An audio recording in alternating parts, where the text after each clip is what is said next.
नमस्कार दोस्तों, स्वागत करता हूं मैं आप सभी का अपने इस YouTube चैनल जी फैक्ट्स में। दोस्तों, आज हम बात करेंगे एक इंटरेस्टिंग, खूबसूरत और इस संसार के 20 सबसे छोटे देशों की लिस्ट में आने वाले देश सिंगापुर के। सिंगापुर, जिसका official name Republic of Singapore है। सिंगापुर केवल देश ही नहीं बल्कि एक सिटी भी है, क्योंकि ये देश अपने ही आप में एक देश भी है और एक सिटी का सम्मान भी रखता है। इस देश की कोई भी राजधानी नहीं है। सिंगापुर वर्ल्ड में केवल खूबसूरती ही नहीं बल्कि बिजनेस की वजह से भी काफ़ी ज़्यादा फेमस है। इस देश का टोटल एरिया 683 वर्ग किलोमीटर है और इस देश में रह रही जनसंख्या 5.7 मिलियन है। ये भी कहा जाता है कि इस देश में रह रही पॉपुलेशन से कहीं ज़्यादा इस देश में आने वाले टूरिस्ट की तादाद होती है। सिंगापुर काफ़ी ज़्यादा अमीर भी है और टूरिस्ट के लिए काफ़ी महंगा भी। यदि आपके मन में इस देश की यात्रा का ख्याल आए तो आप अपने साथ सामान कम और पैसा ज़्यादा लेकर जाना, क्योंकि इस देश के होटल्स वर्ल्ड में काफ़ी महंगे तरीन होटलों में गिने जाते हैं। अगर हम इस देश के मैप पर गौर करें तो इस देश की उत्तर दिशा में आपको मलेशिया नजर आएगा, जो कि इस देश का पड़ोसी देश भी है। और आगे जाकर आपको ये भी बताएंगे कि सिंगापुर ने मलेशिया से कैसे आज़ादी हासिल की। आज आपको सिंगापुर के इंटरेस्टिंग फैक्ट्स के साथ साथ इस देश की कुछ यूजफुल जानकारी भी देंगे। लेकिन मजीद आगे बढ़ने से पहले हमारे सभी नए आने वाले फ्रेंड्स हमारे YouTube चैनल जी फैक्ट्स को काइंडली सब्सक्राइब कर लें और साथ बने बेल आइकन को दबाना मत भूलिएगा, ताकि मज़े की वीडियोस आप तक टाइमली पहुंचती रहें। वर्ल्ड में बहुत बार देखने को मिला है कि अगर एक देश को दूसरे देश से इंडिपेंडेंस हासिल करनी हो तो उसे युद्ध या लड़ाई करनी पड़ती है। लेकिन सिंगापुर के साथ तो ऐसा कुछ भी नहीं हुआ, क्योंकि इस देश को मलेशिया ने इसकी इच्छा के विरुद्ध आज़ाद कर दिया, यानी खुद ही सिंगापुर को निकालने के पक्ष में वोट दे दिया। यूं सिंगापुर एक अलग सिटी स्टेट बना और अभी तक इस संसार में केवल 3 सिटी स्टेट मौजूद हैं, जिनमें मोनाको और वियतनाम के बाद सिंगापुर का ही नाम आता है। सिंगापुर के मूल निवासी 3 प्रकार के हैं, जिनमें चीनी, माले और तमिल भारतीय हैं। इसके अलावा सिंगापुर की 36% आबादी दुनिया भर के प्रवासियों से बनी है। इस देश में काफ़ी भाषाएं बोली जाती हैं, जिनमें अंग्रेजी, चीनी और माले हैं। अलबत्ता अंग्रेजी भाषा को यहाँ पर हर कोई अच्छी तरह समझ और जान लेता है। इसके अलावा इन लोगों ने एक 5वीं भाषा का भी आविष्कार किया हुआ है, जिसे ये लोग सिंग्लिश का नाम देते हैं। ये एक टूटी फूटी भाषा है, लेकिन विदेशी लोगों के लिए एक कॉम्प्लिकेटेड लैंग्वेज, क्योंकि वो इसे आसानी से समझ ही नहीं पाते। सिंगापुर में च्युइंगम पर पूरी तरह से बैन है। आधुनिक सिंगापुर की खोज सन 1819 में सर स्टैमफोर्ड राइफल्स ने की थी। अगर ड्राइविंग की बात करें तो वो इस देश में बाईं साइड की जाती है और +65 इस देश का कॉलिंग कोड है।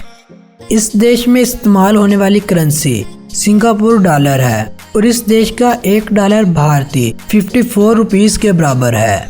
और समय यानी टाइम के लिहाज से ये देश भारत से 2.5 घंटे आगे है। बुद्धिस्ट धर्म का पालन करने वाले सिंगापुर में सबसे ज्यादा लोग रहते हैं। इसके अलावा थोड़ी जनसंख्या हिंदू, मुस्लिम और क्रिश्चियन धर्म का पालन करने वाले लोगों की भी है। सिंगापुर वर्ल्ड का शायद वाहिद ऐसा देश है जिसने ऊंची बिल्डिंग्स बनाने पर भी लिमिट लगाई हुई है, और ये लिमिट 280 मीटर की है।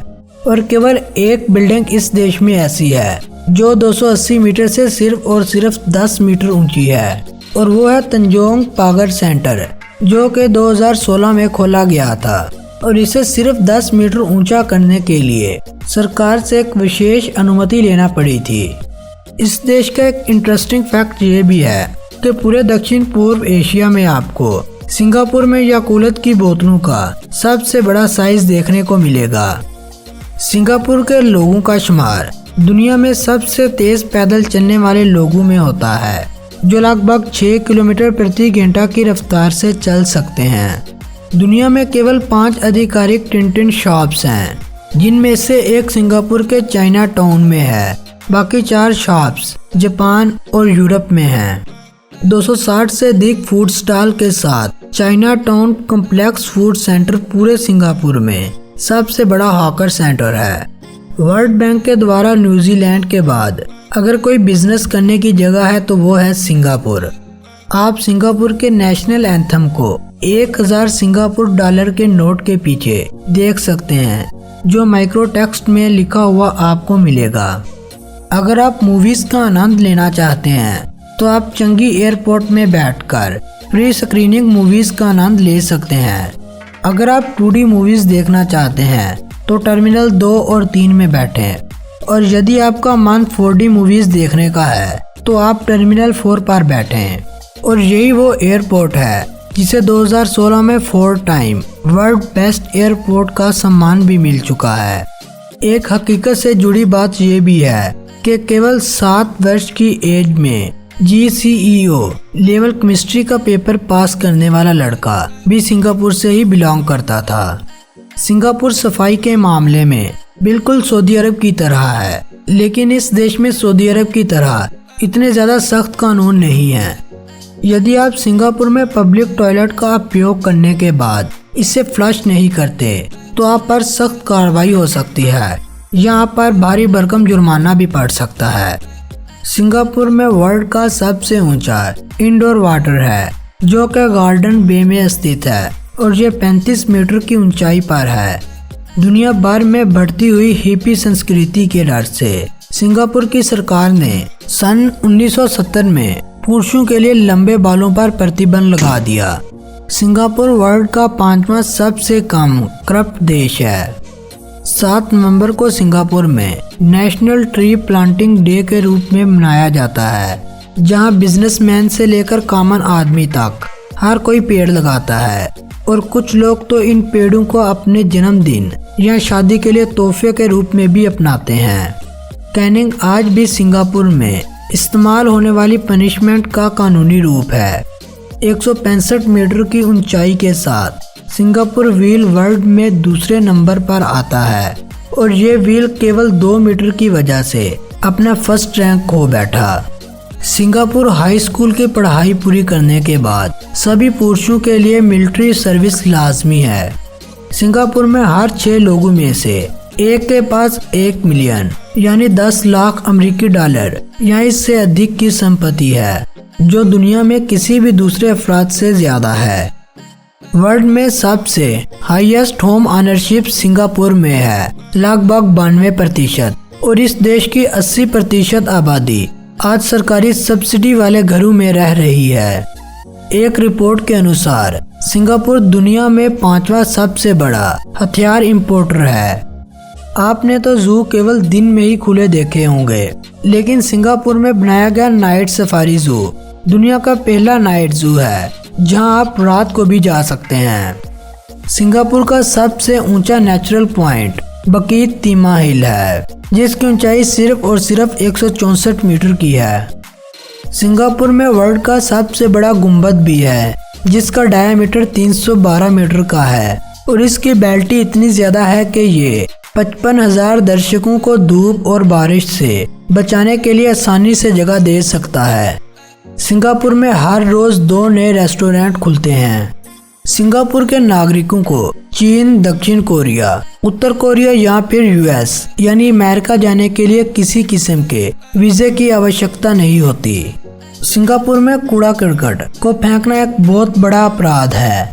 अगर आप छोटी छोटी चीजें फेंकते पकड़े गए तो इसके लिए आपको सिर्फ 300 रुपए का जुर्माना होगा, लेकिन कहीं आपने अगर बड़ी चीज यानी डब्बे या बोतल फेंकी तो आपको सजा के तौर पर पैसे नहीं बल्कि एक स्पेसिफिक एरिया की सफाई करनी होगी, वो भी एक चमकदार हरे रंग की बनियान पहनकर, ताकि आपको एहसास हो सके कि ये स्वीपर्स और क्लीनर्स के लिए कितना कठिन काम है। सिंगापुर में कुछ खास टॉपिक्स को आप पब्लिक प्लेसेस में डिस्कस नहीं कर सकते। ऐसा करने पर आपको मुश्किल का सामना करना पड़ सकता है, और उन टॉपिक्स में से एक इस देश की सरकार पर बात करना है। सन 2008 में जब सिंगापुर फ्लाईओवर ओपन किया गया तो लोग इसे मरीना सेंटर से देखते तो यह काउंटर क्लॉकवाइज डायरेक्शन में घूमता था, लेकिन 2008 के बाद फेंग शुई मास्टर के कहने पर इसकी डायरेक्शन को उल्ट कर दिया। सिंगापुर की फिल्म एलो एलो जो सन 2013 में रिलीज हुई थी और इसे सिनेमा डी अवार्ड भी मिल चुका है, जो कि एंथोनी चन की निगरानी में बनाई गई थी। सिंगापुर में 3000 किलोमीटर से अधिक सड़कें हैं, जिन्हें अंत से अंत तक फैला दिया जाए तो हांगकांग और सिंगापुर के बीच की दूरी को कवर किया जा सकता है। दोस्तों, ये थी सिंगापुर के बारे में बनाई जाने वाली हमारी एक इंटरेस्टिंग सी वीडियो। अगर आप लोग इस वीडियो से प्रभावित हुए हैं तो इसे अपने फ्रेंड्स और फैमिली मेंबर्स के साथ व्हाट्सएप और फेसबुक वॉल पर लाजमी शेयर करें। वीडियो अच्छी लगे तो इसे लाइक भी करें और कमेंट भी करें।